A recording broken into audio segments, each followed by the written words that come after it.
And greetings of peace to each and every one of you today. My name is Dr. Ameena Ali, and I'm coming to you from historic Brooklyn. And we are on Church Avenue at the very, very historic Holy Cross Church. And today we're going to be broadcasting for our meeting of the minds. I'm going to use that as a great opening because the mind is a great vessel for us to bring solutions, probabilities and possibilities of tenure of solutions. And today we are going to meet and speak to another powerful mind that has been at the forefront of women's empowerment, women's advocacy, and of course, the fight that we have in front of us with this new overturn Roe v. Wade mission. We are going to speak to her directly. And as I allow voices to be heard in their own entirety, I am going to summon and submit the goodness of who she is and what she is to offer her own introduction, her own peace, and her own knowledge. So I introduce to you, Madam Kira Lee. Thank you so much. Thank you so much, Dr. Ameena Ali. My name is Kyra Lee. I am the founder and CEO of Blvck Womxn Worldwide, and I am honored to share space with all of you ladies hailing from all over the globe today. One of our biggest connections as sisters is the understanding of what Black women contribute to our own communities. There is a statistic that if you empower one Black woman, you empower 9 households simultaneously. So our contributions to our independent communities and our collective goodness is exponential. So in that understanding, in that work, I have committed my life's work to making sure that as we address progress, as we fight for a freedom that is both inclusive and accessible, we do not leave Black women behind. So at the invitation of the incomparable Dr. Ameena Ali, Her Excellency, hailing from New York. Today's conversation is something I'm really looking forward to in making sure that we understand what this U.S. Supreme Court ruling means and how much participation is required to create the reality that we all seek. This is not a game ender. This is the announcement that we're in a fight. So I'm really looking forward to this conversation. You are an amazing soul and one that I've respected over the years. And I take you for a game changer, as you mentioned. One of the great participants in this new struggle that we are going to create for our own welfare is the diversity of knowing what it is that we are as women. So explain your movement and explain what your movement means for us as women before we dissect into how we're going to use that power to change the world.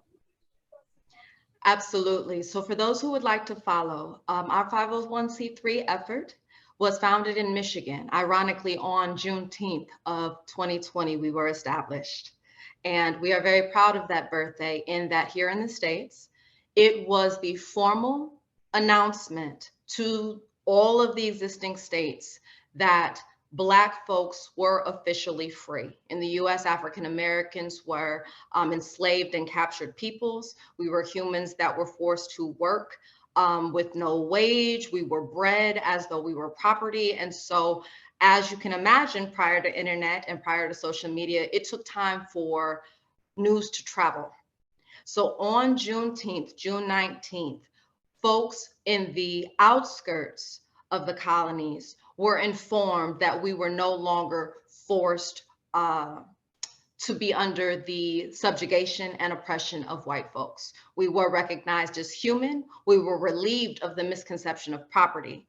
And so in establishing Blvck Womxn Worldwide, which you can follow at www.blvckwomxnworldwide.org, we wanted to tackle a couple of issues at the same time. One of the things that we all recognize is that freedom is usually written through the lens of the author. In the States, our authors happen to be both white and male. They shared that intersection. And so in establishing a brand new nation, one of the youngest to take on this work of democracy, to take on this vision of freedom, there were some folks left out. including white women, people of color, folks of multiracial background, folks from other countries that immigrated here, even though we were very much established by immigrants that colonized local lands. So in our pursuit to be both equitable and ethical, Black is spelled with a V to directly communicate, because language is important, all forms of Pan-African diaspora and Blackness. One of our challenges here in the States is to really get into the work of understanding that all Black folks are not coming from the same background. From a global lens, we have different fights and different folks that present as oppressive and or exclusive and or participating in discomfort, subjugation, demeanment. So we mean Black from all lens without policing. The second spelling that you will notice has changed slightly is woman spelled with an X. It is plural, meaning all, meaning our communitive bodies, and it also includes our folk of trans identity, because we don't want to police womanhood either. One of the things that we will find is that in any sector of womanhood, your Black label may or may not come into play. In any space that we're talking about Blackness, your womanhood may now come into play when we talk about resources. So we are directly and intentionally attacking both the misconception of patriarchy being necessary and the misconception that within our own identity, our definition of Blackness needs to be revisited. So our work has looked like scholarship and mentorship for Black women-owned businesses. It has looked like the intentional connection and networking of Black women-owned brands and initiatives across seas. It has looked like the formal recognition of Black Women's Day on June 18th in 7 nations. And it looks like today's conversation with the Federation of International Gender and Human Rights, continuing to push policy, continuing to push awareness of the work that is still left to be done. You are amazing. And even though we're still hearing the bells of the church still in the background, we are still ringing that chime very, very clearly. And Kyra, listen, let me ask you something. In the movement, in the establishment of the movement, I'm going to ask you a few questions, as you know, and in the establishment of what we are coming in to understand, we have a few measures that look familiar. And there's certain things that we kind of expected, and then there's some things that kind of took us back in this new movement. So let's pivot a bit. I have a few questions that I wanted to ask you in this interview, and some of these questions are going to be more directed toward what this means for the movement that you have, as well as what we need to do as women. So my first question to you, pivoting toward the Roe v. Wade debacle, we are going to look at maybe a formidable question. The first one is, what did Roe v. Wade represent to you coming up, maybe as a young adult, or was that a non-factor in your life? I think that Roe v. Wade was one of the founding principles that we didn't speak about. I was part of the generation that we started discussing reproductive health in primary school. We started recognizing the importance of touching on uncomfortable conversations for some folks, things that weren't being covered at home.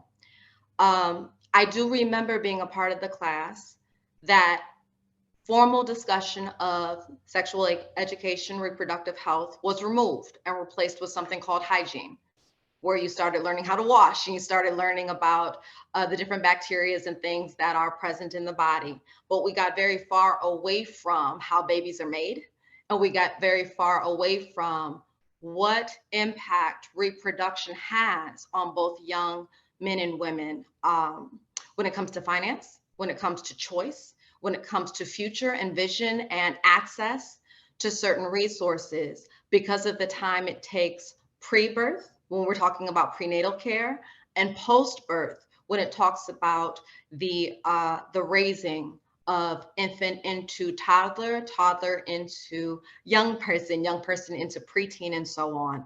Early childhood development requires a lot, particularly of women, and also I would like to say men. And we just got away from that discussion. So I think that one of my great disappointments is that Roe v. Wade really wasn't discussed. It was a given. It was brushed over. And so the legislation that it contained was not widely known, but the privilege of its presence was well felt. I remember being in a white public school system in Birmingham, Michigan, and the youngest abortion that we were aware of was a good friend of mine who became pregnant in the 5th grade. She was an athlete, she was white, and she was impregnated by an older teenage neighbor that was not yet 18. So when we talk about the presence of reproductive choice, it was introduced in the 5th grade in my life. And in one instance, folks who had the privilege and the financial means started having abortions in a white public school system. You saw the segregation of Black folks who could not afford reproductive access. They did end up having children in middle and high school. They were sent to what was considered alternative school, separated visibly from other young women that were matriculating without pregnancy. And their choices and the landscape of their life in their 20s was changed. I do want to be clear that most are doing well, but the trajectory was changed. And so I do believe that in my lifetime, Roe v. Wade has definitely played an important part. The lack of that discussion has played an important part in decisions that young women made visibly. It is a great dynamic to work with. And I remember it now. I'm going to date myself because I do remember the home ec classes. I do remember them gendering us into roles and what our participation was in a gender specific role in the household. However, I did understand that we were in charge of the house and the welfare of what happened in the house, but they never taught us how to manage a budget or fiscally be responsible for that same house. So it was one of those things where they made us dependent or even oppressed to a degree, where women were told to take care of something, but someone had to support you in taking care of it, almost as if we couldn't do it all. Then in the late 80s, I would say, well, the beginning of the 80s, when the AIDS epidemic came and men were dying and the closet was open to some, we noticed that there were some men that were in support roles of these homes that were dying. And now we saw a lot of women having to take on the battle that wasn't their own. And it wasn't, when I say it wasn't their own, it's because two made that baby or two made that household, so two were supposed to support it. Early 90s, it was I am woman, hear me roar, so I'm going to do this by myself, single or otherwise. And I think the advent of that came into the greater interdependence that we had within ourselves. Roe v. Wade came into an issue when we decided that we wanted to plan our life ourselves, that the family planning, since it was ordained and gender responsive to us, that we decided we wanted to do this ourselves. There wasn't anyone that needed to be over us or above us or support us even. We could do this ourselves. Now, interdependent or independent. The words that we use, the understanding that we use, and the temperance of what we understood this to be was going to be self-sufficient. So Roe v. Wade kind of came in to say that the government even supported us. So we saw it in a different way, that, you know, the government had a federal mandate that says that not only can we take care of the household, but we can ordain who we bring into our own home. How many, if we choose to, and if we are impregnated through violent crimes, that we are able and option to have a safe ability to render this. I also remember that, if I can remember correctly, even up to as of a couple of years ago, that safe abortions helped save a lot of marriages with the infidelity that happened with these said white men. And that how many, AOC just said it recently on a tweet, how many men have been saved, their careers and their families have been garnered from their disparities of their proclivities outside of the house. And knowing that they had abortion to take care and cure that option. And now it's being taken away from us. Is it because they're not at the age that there is no longer a need for this, that there's no longer options for this. You know, you have to look at the timing in this. So I say that because my second question to you, and I think the question ordaining itself to be true and right, is that there is a role that needs to play. And in my second question to you, I have to look at the role as it is presented itself in today's society. So if anything, my second question, if anything, what did Roe v. Wade do to rights of your advocacy and new organization when you began? So what did the knowledge of Roe v. Wade back when you were younger mean to the precedences that you are now setting in the development of empowerment to women? What was the catalyst, or did Roe v. Wade even play a part at all? I think that it definitely did. I think that one of the global brushstrokes that seems to be a constant is, as a young woman, particularly in the Black community, there's a lot of stress when you're coming up placed on how you should perform physically, what your body should and should not be participating in, how you should or should not be clothed, when it is and is not appropriate to explore attraction, what that should look like, what manner should look like. In summary, how a Black woman should carry herself is adamantly and repetitively discussed. There are folks that find themselves very comfortable telling a woman in her 30s, you know, statements like, well, when are those babies coming? When are those kids coming? As if fibroids and reproductive choice are not very loud and prevalent challenges and realities for a lot of Black women. So there is this extremely powerful movement that I can't even take full credit for, because the generation directly behind me has really led it. They have taken off the labels. They have taken off the constructs, the binary thinking of, I am a woman that has the ability to reproduce, therefore I owe society my reproduction. Taking off the identity in some spaces as being female or male at all, just to reiterate how powerful invisible choice could be should I decide to exercise my full agency. So I think, to answer your question, Roe v. Wade is one of the founding chords in our fabric. It is a privilege that my generation was afforded by the generation before me.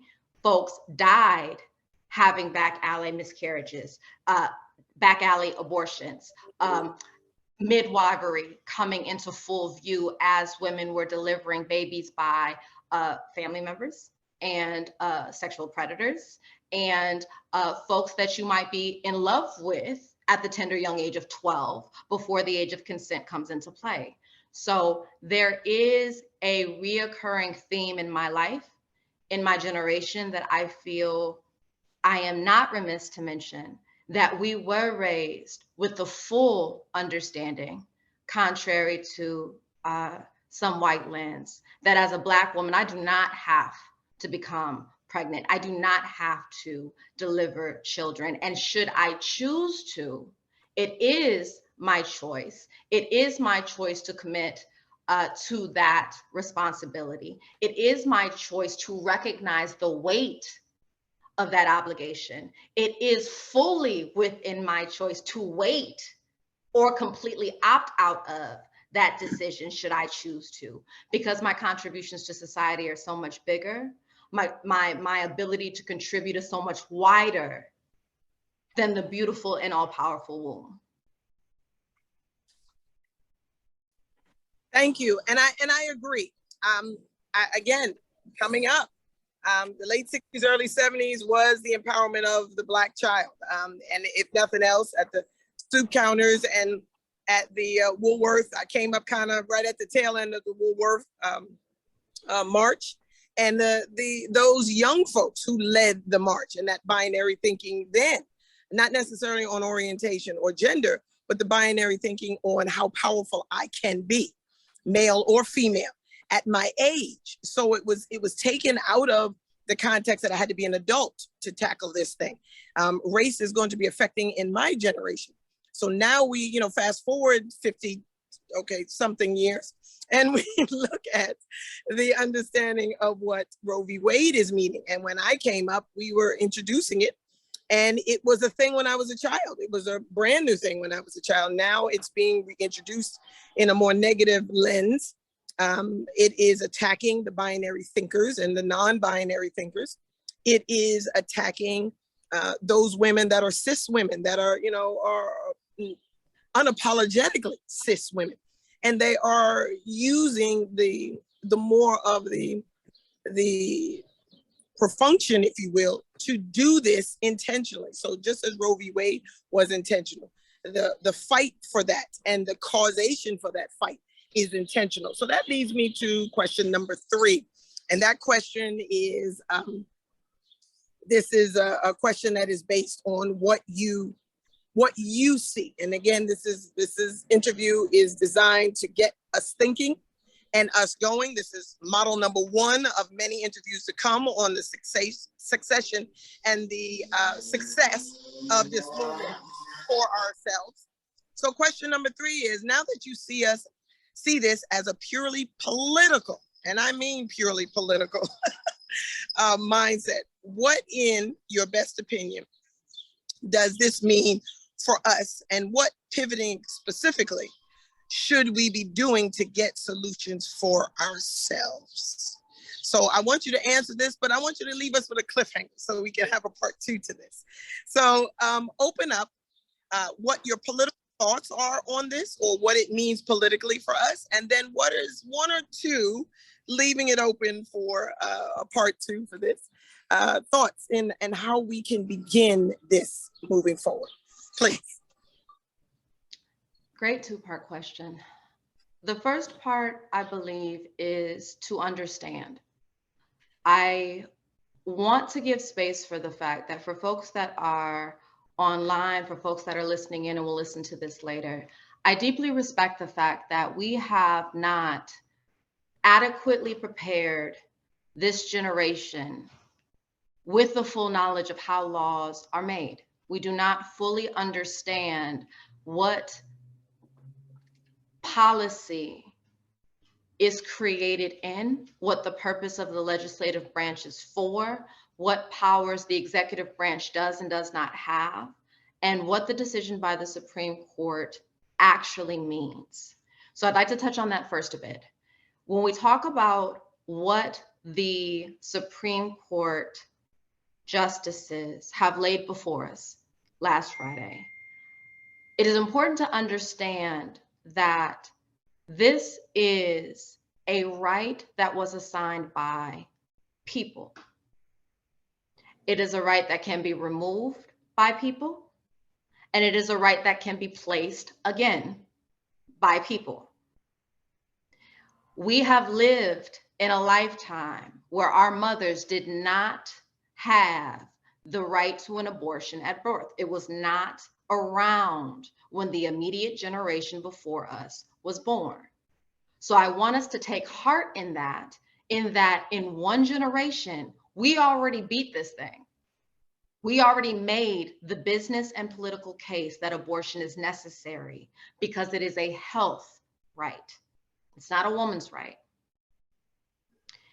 To add a statistic, in 2019, there were 600,000 abortions listed in the United States.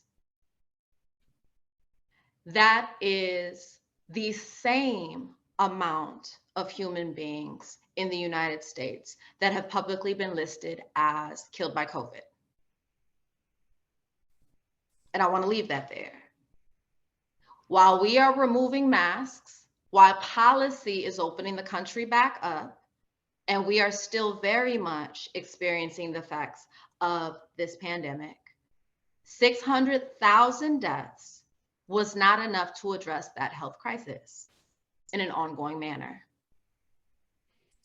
So as we talk about Roe v. Wade and the need for reproductive health services, you are dealing in a political climate where the amount of abortions that are had on a national basis, and national is the scale that we're talking about, is considered insignificant to those in power. What I find necessary in this moment, and I thank all of our UN ambassadors that I'm seeing log on, I thank all of our young people that are tuning in, and all of our women and men leaders that have joined this call today, is that we have to impress upon those that we've appointed what we're doing. We have gotten into this weird relationship with our elected officials where they get to act on our payroll, autonomous from our will, autonomous from our wishes, autonomous from our choices. They get to act as individual citizens in an official capacity. And that is the first loop that I would like to see closed. When we talk about electoral college, when we talk about lifetime appointments for Supreme Court justices, there is an element of disconnect from the will of the people. And as a new nation, that's something we may want to take a look at.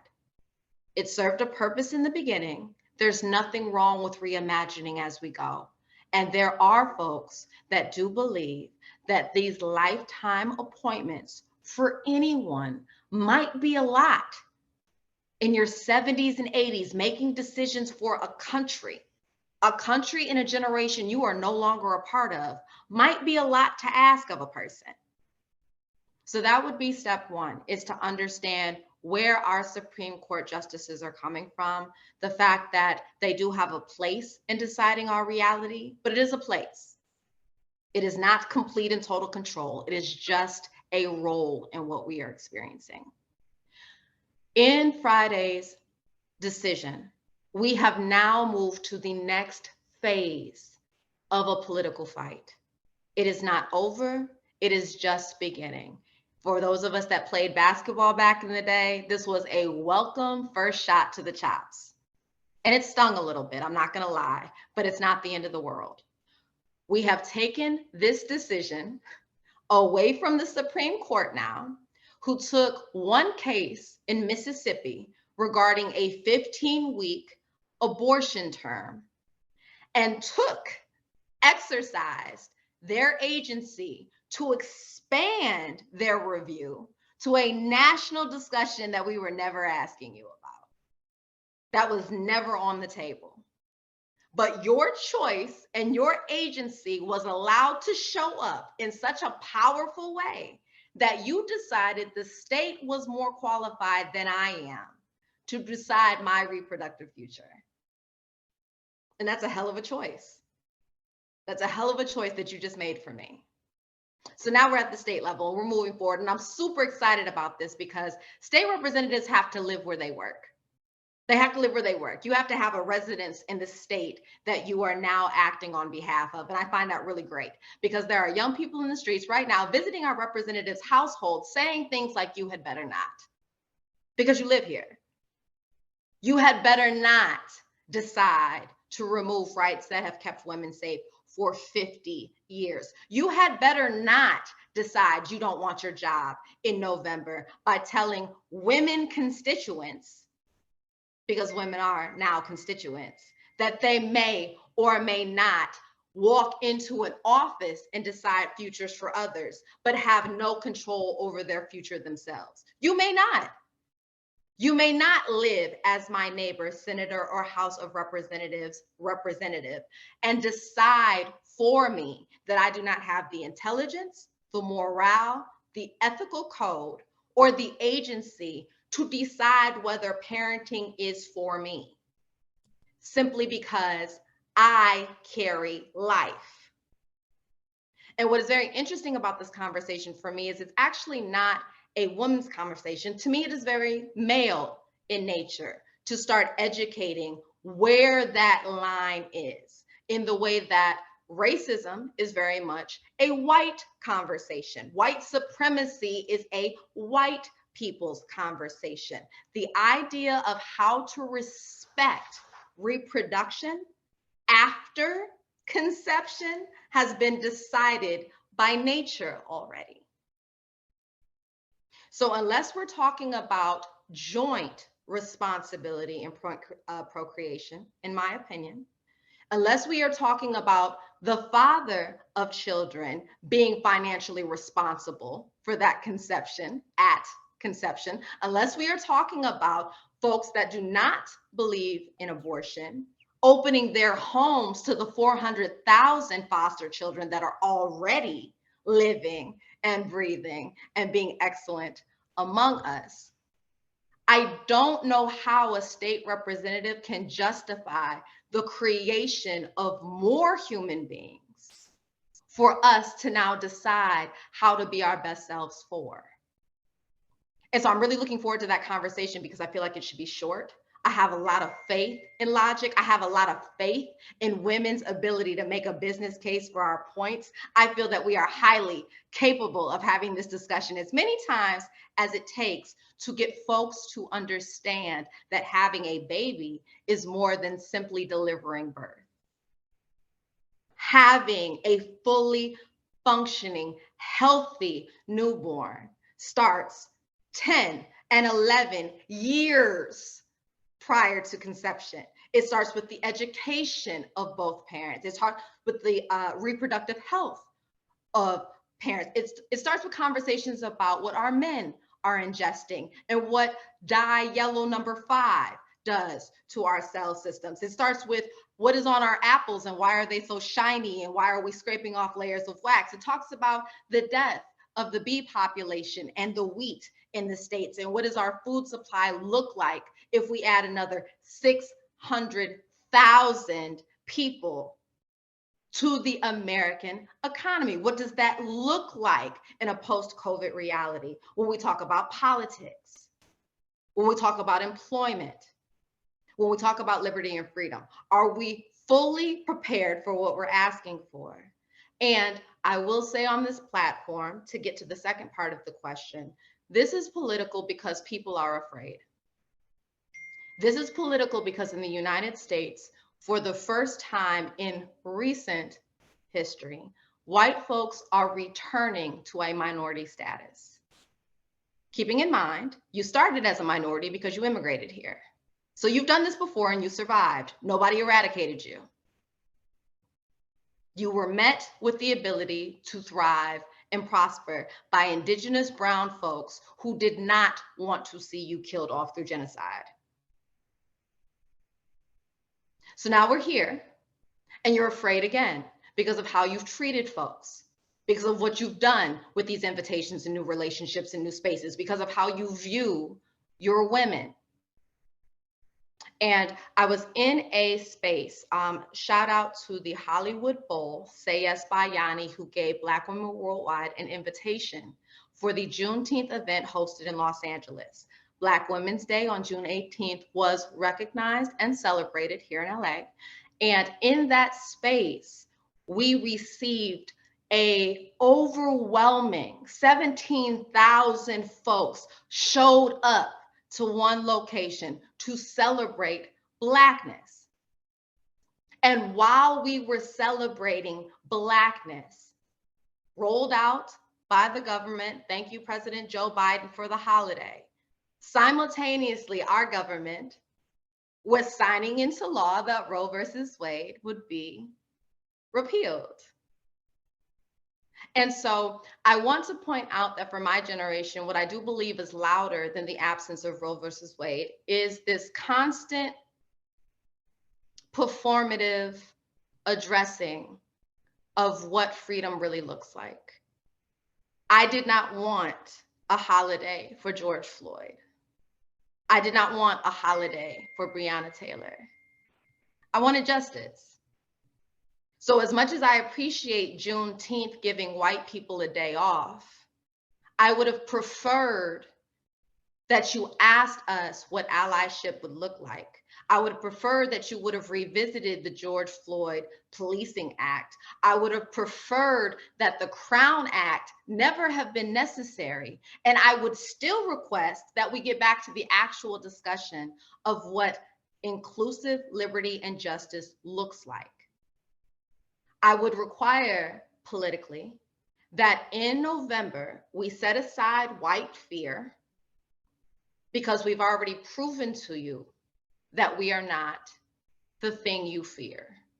We have already proven to you that white guilt is your conversation. We have already proven to you that we are growing and thriving because that is the people that we are, and in seeking Black joy, in accessing therapy for the first time ever, in receiving the award for the most educated population in the United States currently, in becoming the largest contributor to new businesses in the US at the moment. We are busy being great. Black women are busy being amazing. We're not thinking about taking power away from white men. We're not thinking about punishing white women. We are simply focusing on ourselves and our families and what is necessary to continue the momentum that our foremothers and forefathers have established. We are reaching across seas. We are creating networks. We are talking to the people about what our shared experience with and without white gaze looks like. We are talking to our brothers and sisters over in Africa's many, many, many nations and many, many, many tribes, because tribalism is in existence and a reality for our Black communities. And we are not the white borders that you have imposed upon us. And understanding how to share best practices among folks that have very much in common, including resilience. So when we talk about Roe v. Wade being a political conversation, I can, and it is not lost on me, I can understand that out of fear. Yes, I'm not mad that white men are panicking and doing things that white people do when white people get afraid. I'm not mad at that. I understand it. But as a country, we have to catch our breath. And as a country, we have to take next steps. We do have to immediately remind our state representatives and senators who they work for. We do have to immediately remind our state representatives where they live. We do immediately have to remind them that they are on payroll and that healthcare is something that they're afforded for life because of taxpayers. And if they would like to continue receiving these privileges and benefits, I suggest you better not. 2022. The second half of the conversation is, who is going to replace those that get fired in November? You have to provide a solution once you criticize the problem. We have identified the problem. The problem is folks have forgotten that you have a mandate of the people until you don't. Folks have forgotten that you are elected and appointed until you are not. And while Supreme Court justices may be there for the lifetime duration, senators and representatives get voted out every day. And I'm absolutely in love with that reality. So we need to decide who has our best interest at heart. I will spend one moment emphasizing the fact that I would love for my Black community to get out of using language that supports political theater. It is not about Democrats.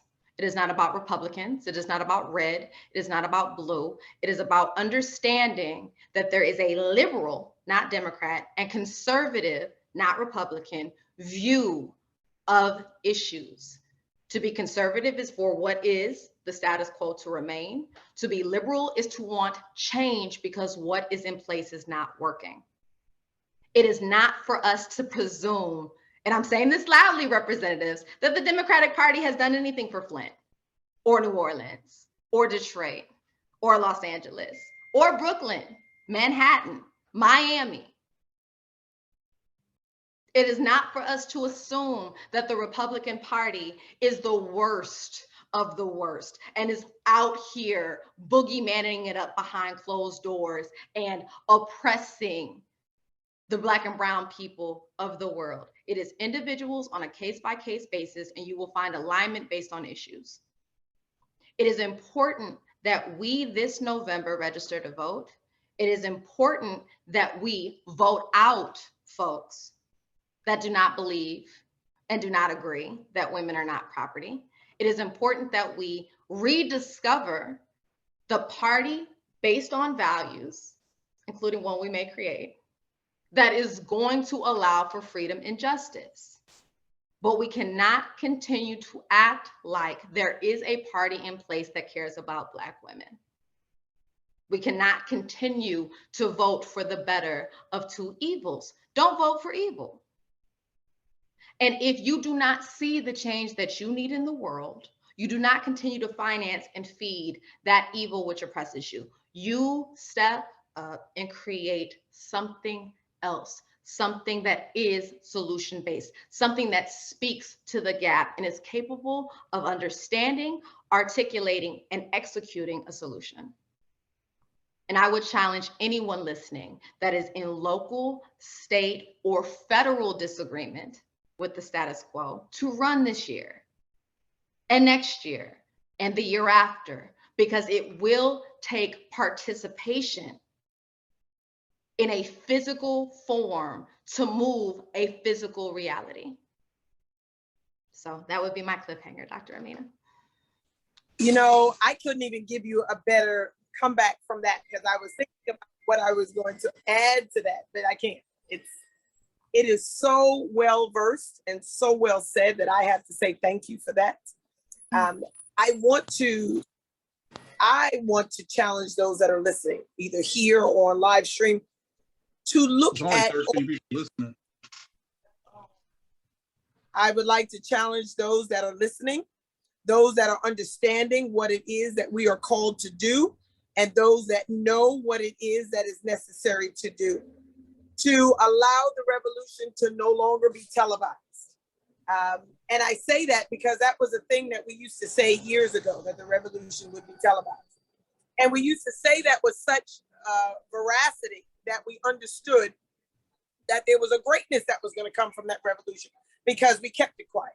Now is the chance. Here is an open door.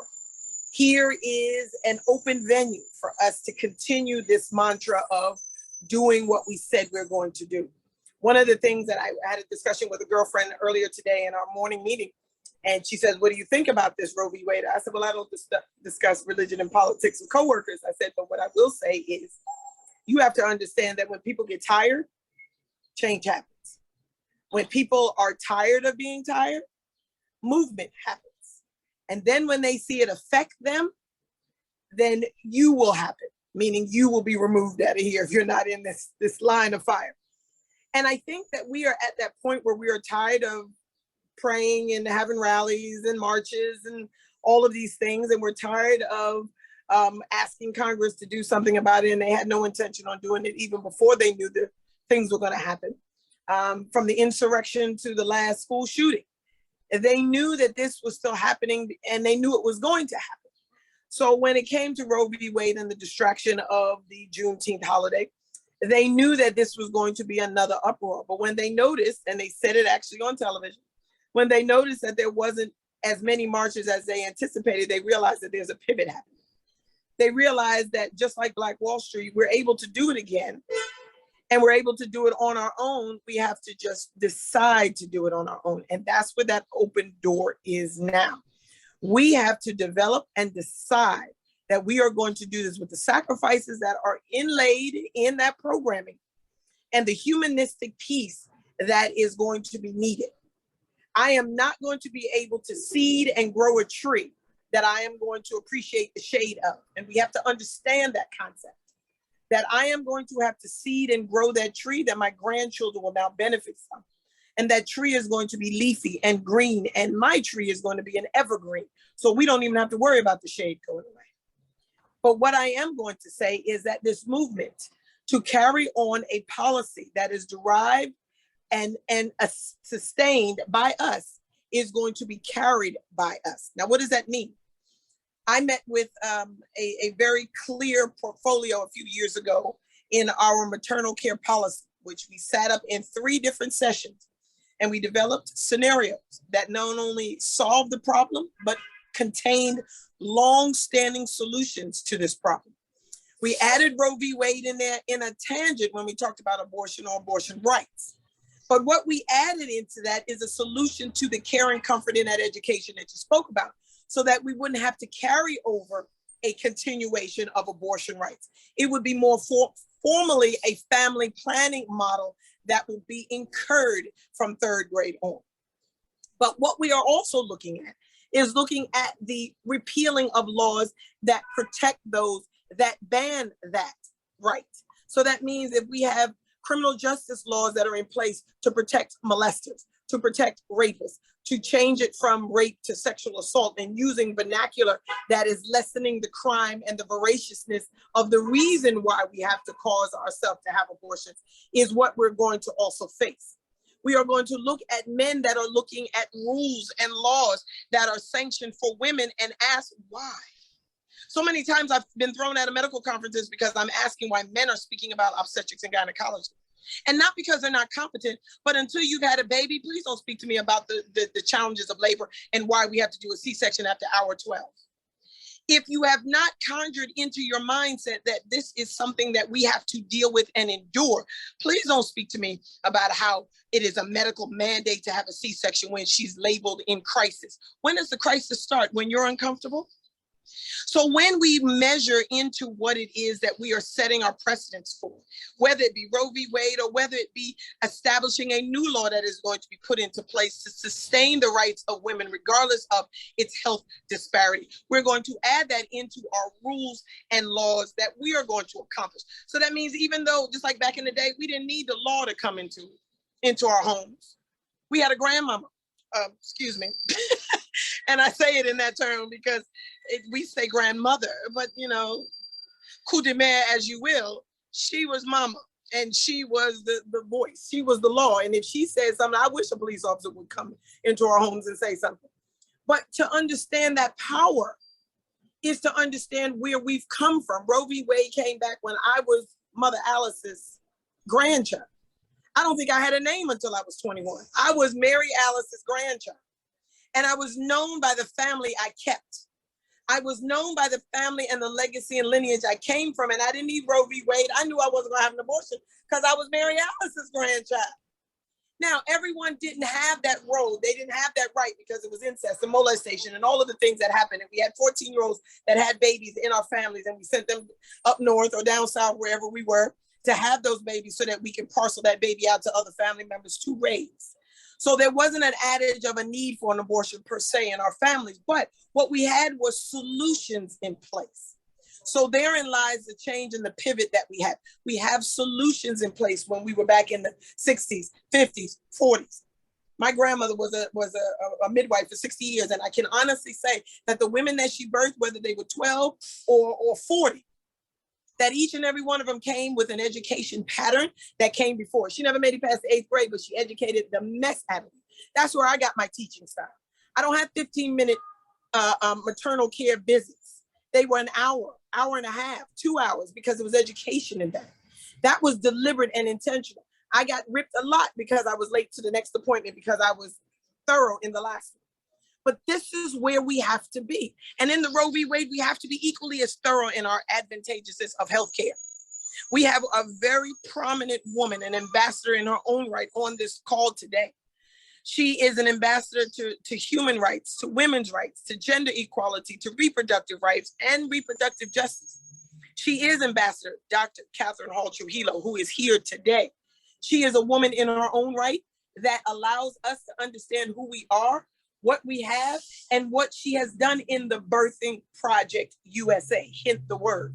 So in the last 40 some odd years of her tatting that tone, we have been given rules. So we need to go back to our elders and we need to listen to what they have to say. Sit at their feet, sit at the table, sit at their shoulder, but sit with them and listen to the solutions that's already been given to us. Stop looking to universal healthcare and look at the universal wisdom of our elders. Stop looking to Blue Cross Blue Shield and see the shield that they have bared and a cross that they have bared in what it is that they have done, and understand that these elders have a solution. We don't need to recreate the wheel. We need to recreate a space for the elders' wisdom. And we need to bring a formidable table to the forefront where they speak, we listen, and then we impact. And I think with the rules that are already in front of us, the majority that we are and have been for years, whether they want to announce it or not, and the reparations that are due to us is already in our pockets. And it has to do with the wisdom. The money will come. I saw a movie called The Field of Dreams. That's it. When you build it, they will come. And we have to build that. We have to be the solutions. And in bringing that forward, we have to build on a solution-based, humanistic tangent that is already, it's already dignified. It already has our signature on it because we live it every day, sis. We live it every day. Every story that is told, every woman that has had a story about her reproductive failure, success, or justice is a story that we learn from. That is in the annals of our books of moving forward. And this is what we are proposed to bring. I can't bring anything else but what I have, and I can't be anything else but what I am. And I bring you to the table again and again. And I bring you to the table because this is a lesson for all of us. And I ask in your closing remarks, I'm in New York, bear with the background. I ask in your closing remarks,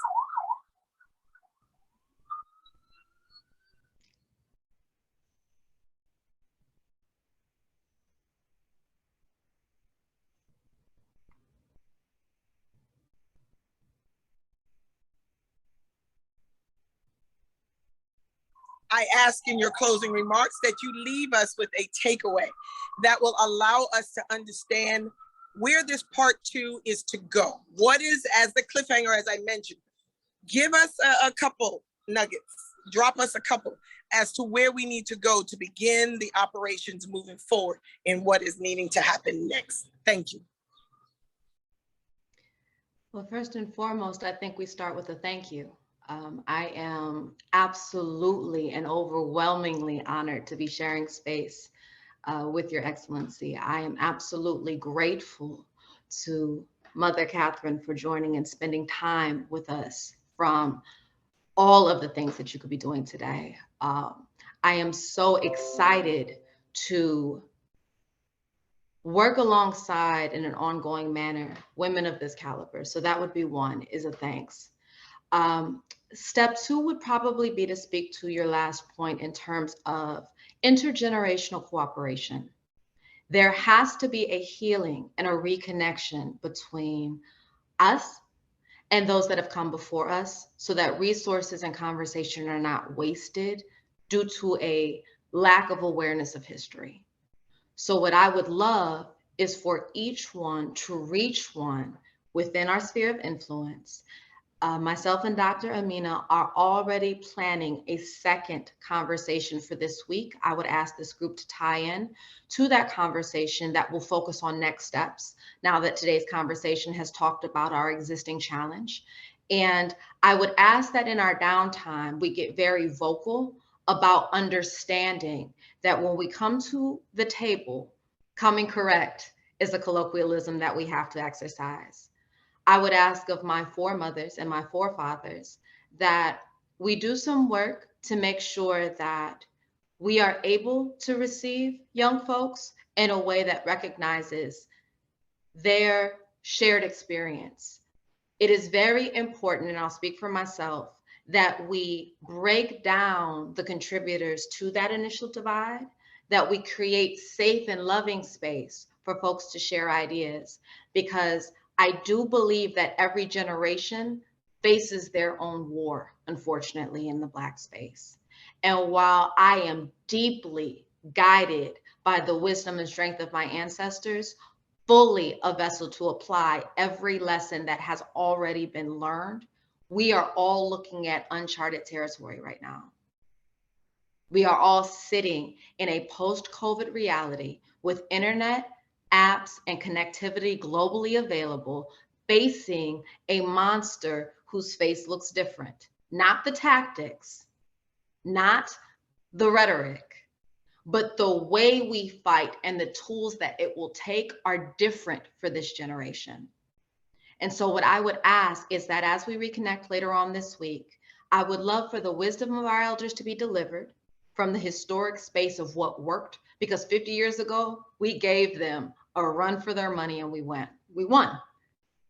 You got it done. And I would love to hear more and more on behalf of this generation of what that took, what it looked like, without the romanticization of the Hollywood and media industry. Tell us what really took place. Share the stories of what really went down. Talk to us on a level about the sacrifices, the fear, the courage, the bravery that it actually takes to make a commitment to change. As a lifelong advocate, I want our generation to understand that it's not cell phones in a march under police protection. It is getting down and dirty with your sleeves rolled up, facing difficult conversation with people that you may not have initial alignment with, and being able to move that needle anyway, and having the resilience and the compassion to hear and speak to what you do share in common, because we are all living on one Mother Earth. And at the end of the day, global warming is affecting everyone's household, and everyone does have a family that they answer to in one form or another. So building that bridge strategically, repetitively, habitually is a skill and a tool that we need to learn conversationally as a people. And my last ask would probably be to make sure that we are enrolling in one another's initiatives. It is important that we start participating in our own freedom. It is important that as a generation that has received some privilege from the fight of our foremothers and forefathers, that we do take up the mantle and understand this is our work to continue, that nothing that deals with freedom is free. And my last ask would actually be to our Black men. And you are out there and you are listening, and I will address you directly as your sister, as your daughter, from a place of love. We have never at any moment left you all to fend for yourselves in life or death matters. We have never separated ourselves from your pain, from your murder, from your discomfort. So if you cannot understand the impact that Friday had upon this generation yet, ask the woman that you're going to see today how she's feeling. And I'm sure she will be more than happy to explain it to you. I would ask that your heart be open. I would ask that your ears be open, because the solution does lie inside of the water cooler talk that you all are having. You are in the room where these decisions are being made, and your silence is deafening when it comes to these matters. Your failure to speak upon our protection is visible, and the confusion has nothing to do with taking power away from you. The confusion has nothing to do with taking respect away from you. And maybe we have to revisit roles, what healthy interaction and collaboration may look like between the genders, and we can do that simultaneously. But my direct ask is to get in this fight, because you didn't have to ask us to. So our website is www.blvck.worldwide.org. I would ask that you follow both myself and Dr. Ameena on social media platforms. There is a secondary global conversation coming. We will be asking all of our Black men and Black women to join in this movement. And I would ask that you define for yourself what your participation looks like, because everyone is not the same. Some of us are frontliners, some of us are funders, some of us are collaborators and nodes and network builders. Some of us simply do not know where to start. And that is the group that I will end on. Find your lane and get into it. Find your lane and get into it. Yeah, thank you so very much. Wow, wow, I can't even say. I know Dr. Mensah at the UN used to always tell me she was a woman that came and she helped me get my feet wet in the African diaspora part of the UN. And I remember her saying this to me. She said, there's not many of us that look like us that are in this building, but all of us have a voice and all of us can be heard. And she used to say that all the time. You have a voice, you have a voice, you have a voice. And I never really took it to heart. But since this Roe v. Wade, it's almost like I'm hearing her recite over and over and over. You have a voice, you have a voice, you have a voice. So I'm going to use this voice. I'm going to use this collaboration. And I'm going to use this time to end this with Dr. Catherine Hall Trujillo giving us a closing gem. She is the senior in this event. She has been doing it probably longer than all of us have been alive to some degree. Okay. And we are going to allow her to close out with words of love and care, because that's what we need right now. So, Dr. Hall, can you please, Dr. Hall Trujillo, excuse me, can you please give us your love as we close out today? Thank you. Well, actually, I'd like to begin by just saying thank you for allowing me to be a part of this. And thank you for the position that you have given me in FIGHR. The position, I think, is, and actually I've been looking around the last few days and I'm thinking I need to change. I need to get some more pictures. I'm surrounded by pictures of women that I have loved that are no longer on this side. You know, because I've spent most of my 10th grade, 15 years old in Arkansas. That was my initiation into the civil rights movement, which was located, SNCC was located in Arkansas in my paternal grandmother's kitchen. And so many of the people that I started out with when I was 15 and then being 18 and 21, and actually seeing the changes that have happened, you know, from being aware and then living through the work that has been done. I'm one of the few that's left standing. I'm sitting here now looking at Asata and Nahanda, who were my very, very best friends in the whole world for a long, long time. Looking at Miss Lillian Mobley, which a lot of people know and adore, and you know, just the people around me, and saying how wonderful it is that because of Dr. Ameena, I have the job now of praying for, loving, and nurturing the women who are now on the journey and taking it further.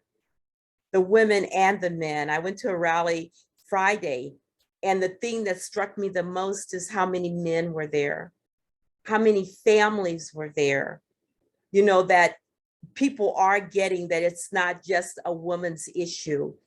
And that's, you know, the things that we're calling for, it's like the seeds have been planted, but because of the people now who are actually in that part of the life cycle, the summer of their lives, where there's that active growing, there's that fearlessness, there's that part where you're not waiting to see what's gonna happen, but it's like, this is what is happening. And it's not your responsibility right now to do anything but what you're doing, which is but to be in the midst of it. I just feel so grateful that I get to pray for you. I get to love you. I get to nurture you. I get to whisper in your ears. And the only advice I give you is to keep your eyes on the prize. You know, and the prize, the good thing is that the prize keeps getting better and better and better as our vision gets broader and broader of the possibility of what could be. You know, the magic of being a midwife is that you're helping a woman bring life into the world that neither one of you will live to see the world that they're actually going to live in or to create. But your job is just to be there and be a portal and to let that happen. And so I think the job of being an elder is to be there and to let this generation birth the life that even they won't be able to live in for but a moment in time. And I am so grateful that I get an opportunity to do that and that I get to be surrounded by people who I know are going to do that. And that is like the best job in the world. And I say to all my friends that whose shoulders I'm now standing on because they didn't make it this far, you did good. That was all that you had to do, was to do enough to get that torch to the next generation. And they'll take it to the next generation because midwives believe that life keeps coming. And so I thank you for that. And I thank you for what you're doing. I thank you for having the courage to tell the truth. I thank you for having the courage to do what needs to be done. And I thank you for this moment. And I am inspired and encouraged, and I know that all is well. Ashe. Ashe, we couldn't close on a better note than that. Kyra Lee, thank you so very much for coming today. Thank you, Queen Mother, for being a great, great avenue of support and advocacy. We are carrying the torch with you, and we're just going to keep that torch lit until we are no more. And then we're going to pass it on to someone else to be that ebb and flow of that mission. So thank you so very much. Kyra, I will see you next week. This week, but later this week. And I will know that you are going to bring solutions. We're going to bring proper planning. And we're going to have a step-by-step model that we're going to have laid out. So we can't say that we didn't know, and we definitely can't say that there wasn't an issue that we didn't topple. Then if there's others that want to add stuff on, please, by all means, add the cherry to the pie of my new plan. But I look forward to talking to all of you then. Thank you so much for joining us on the live stream from Fordham University. They were the ones that always come through. And the girls there that are interns at Fordham, they put it on live stream so that their school can see it. And those of you that joined us here on Zoom today, this was recorded, so it will be sent out. Kyra, of course, you will get a copy of it. Queen Mother will get a copy. And anybody that needs it, come to me on LinkedIn. You will also find Kyra there on LinkedIn as well, and Queen Mother, who is always shining with her wisdom in our posts. So until next time, be well to each other and be good to yourself. We'll talk soon. Be well.